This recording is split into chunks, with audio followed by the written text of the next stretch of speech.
අයිබෝන්න මුඩු ඉතින් අද පිඩියගෙන් කතා කරන්න යන්නේ Samsung Galaxy M14 කියන මෙන්න මේ Samsung ෆෝන් එක ගැන. ඉතින් මේ ෆෝන් එක ගැන ගත්තොත් එහෙම Samsung මේ පාර හොඳ තීරණයක් කරන් තිනවා. බජට් ෆෝන්ස් ගන්න අයටත් හොඳ ෆෝන් එකක් ලබා දෙන්න. මේ ෆෝන් එක ගැන තමයි අද වීඩියෝ එකෙන් කතා කරන්න යන්නේ. වීඩියෝ එකට යන්න කලින් මතක් කරනවා අපේ channel එක අනිවාර්යෙන්ම subscribe කරලා තියාගන්න.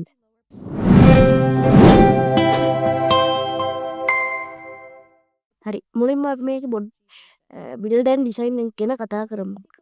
අපි ගත්තොත් එහෙම මේක ග්‍රෑම් 206ක් බරයි. මේක පොඩ්ඩක් වැඩියෙන් බර දැනෙන ෆෝන් එකක්. ඒ වගේම මේක බිල්ඩ් එක ගත්තොත් එහෙම ප්ලාස්ටික් බැක් එකක්, ප්ලාස්ටික් ෆ්‍රේම් එකක් වගේම ග්ලාස් ෆ්‍රන්ට් එකක් තමයි බලා ගන්න පුළුවන් වෙන්නේ. මේක ඩිස්ප්ලේ එක අපිට ප්‍රොටෙක්ට් කරලා තියෙන්නේ Corning Gorilla Glass 5 කියන මැටීරියල් එක පාවිච්චි කරලා. බටන්ස් ඇන්ඩ් පෝට් ගැන ගත්තොත් එහෙම මේ පාර මේ පැත්තේ වොලියුම් එක සහ පවර් කී එක තියෙනවා. පවර් කී එකටම සයිඩ් මවුන්ටඩ් ෆින්ගර්ප්‍රින්ට් එක අන්තර්ගත කරලා තියෙනවා. ඒ වගේම යට සයිඩ් එකට යද්දි මේන් ස්පීකර් හෝල් එක type C charging port එක මේන් මයික්‍රොෆෝන් එක සහ SIM 3.5mm headphone port එක බලා ගන්න පුළුවන්. එයා පැත්ත සයිඩ් එකට යද්දි SIM card slot එක බලා ගන්න පුළුවන්.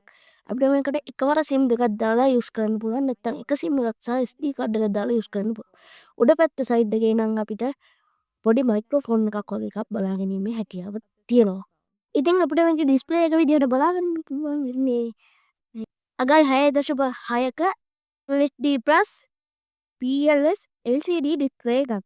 මේකට 90Hz refresh rate එකක් තියෙනවා. 1080 වැඩි කිරීම 2408ක pixel resolution එකක් එක්ක Corning Gorilla Glass 5 වලින් ප්‍රොටෙක්ට් කරලා තියෙනවා.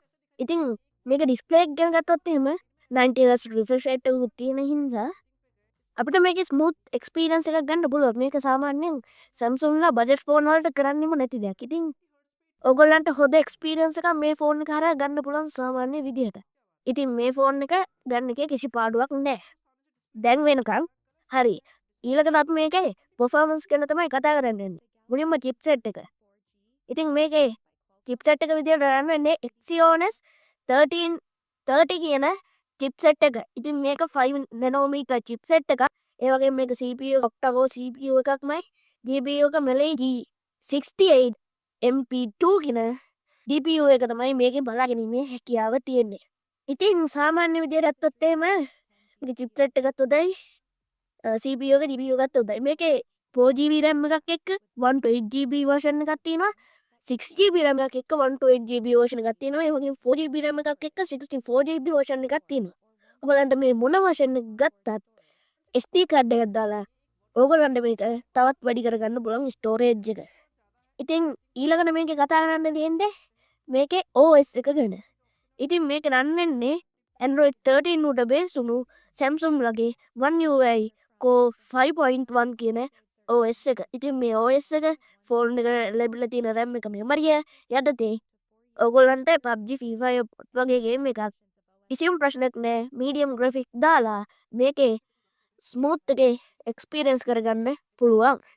ඉතින් ඊළඟට අපි කතා කරමු මේකේ තියෙන කැමරා සෙටප් එක ගැන. ඉතින් Samsung ලා මේකට හොඳ කැමරා සෙටප් එකක් දාන්න නම් අමතක කරලා නැහැ.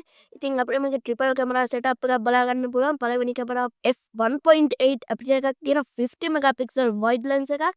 ඊට පස්සේ f2.4 අපිචර් එකක් තියෙන 2 megapixel macro lens එකක් වගේම f2.4 අපිචර් එකක් තියෙන 2 megapixel depth lens එකක් තමයි අපිට බලා ගන්න පුළුවන් වෙන්නේ. ඉතින් මේ triple camera setup එකේ features විදිහට LED flash එකක්, panorama සහ HDR කියන features එක අපිට මේක video recording 1080p videos අපිට 30 fps වලින් record කරගන්න පුළුවන්. මේක සාමාන්‍ය විදිහට camera setup එකක් තියෙනවා. ඔයගොල්ලන්ට සාමාන්‍ය හොඳ image එකක් capture කරගන්න පුළුවන්.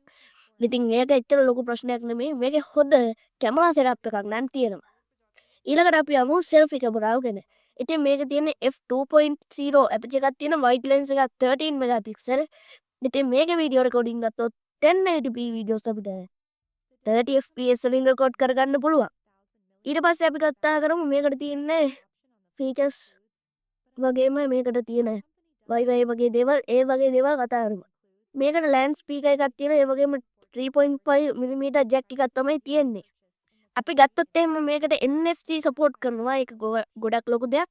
ඒ වගේම අපිට මේකේ Wi-Fi බලාගන්න පුළුවන් Bluetooth බලාගන්න පුළුවන් GPS බලාගන්න පුළුවන් ඒවා ඒවත් එක්ක අපිට මෙන්න මේ සයිඩ් මවුන්ටඩ් ෆින්ගර්ප්‍රින්ට් එක ටැක්සොලෝමීටර් එක ගයිරෝ සෙන්සර් එක ප්‍රොක්සිමිටි සෙන්සර් එක සහ කෙම්පාස් කියන සෙන්සර්ස් තමයි මේක අපිට බලාගන්න පුළුවන් සෙන්සර්ස් විදියට හඳුන්වන්න පුළුවන් වෙන්නේ.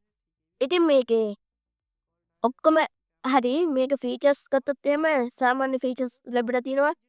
සයිඩ් මවුන්ටඩ් ෆින්ගර්ප්‍රින්ට් එකක් ලැබිලා තිනවා. ඒක ගොඩක් ලොකු දෙයක්. සාමාන්‍යයෙන් ඒක උඩ ඇගිල්ල තිබ්බ ගමන් විතර මේක අන්ලොක් වෙනවා.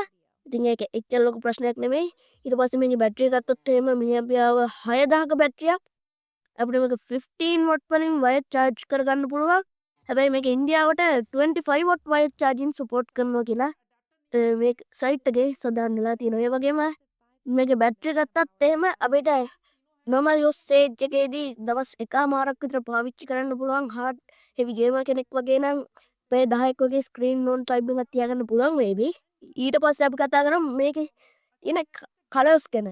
මේකේ තියෙන්නේ නැවේයා blue, light blue සහ silver කියන කලර්ස් තුනෙන් තමයි අපිට බලාගන්න පුළුවන් වෙන්නේ. ඉතින් මේ ඔක්කොමත් එක්ක සංසන්දනය කරද්දි මේක ප්‍රයිස් එකට හොඳ සාධාරණයක් කරන ෆෝන් එකක්. ඉතින් මේ ෆෝන් එක කිසිම අවුලක් නැහැ. ඉතින් මේ ෆෝන් එක ගැන ඔයගොල්ලන්ට ඉන්න දේවල් අනිවාර්යෙන් පහලින් කමෙන්ට් කරන්න. ඉතින් මේක මිල වෙන්නේ 4GB RAM version එක රුපියල් 36000කට ගන්න පුළුවන්. ඒ වගේම 6GB RAM version එක රුපියල් 46000කට ඔයගොල්ලන්ට ලංකාවේ මුලදී ගන්න පුළුවන්. මේකේ හරි මිල කරන් එහෙම පාල තියෙන ලින්ක් එකකින් ගිහිල්ලා ඔයගොල්ලන්ට බලා ගැනීමේ හැකියාව තියෙනවා.